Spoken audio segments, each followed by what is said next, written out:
Click করুন অ্যাপের bell আইকনে আর সাবস্ক্রাইব করুন এবিপি আনন্দ। সব সময় থাকুন খবরে। করোনা ভাইরাসে চীনে লাফিয়ে লাফিয়ে বাড়ছে মৃতের সংখ্যা।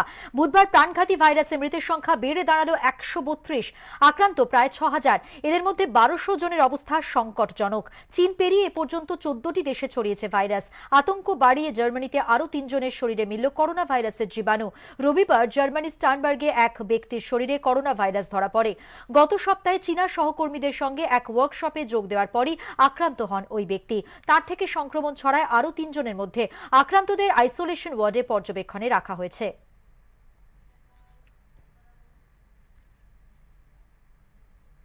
শুনশান রাস্তাঘাট, যাত্রী শূন্য বাস, মেট্রো, খাঁখা করছে পর্যটন কেন্দ্রগুলি।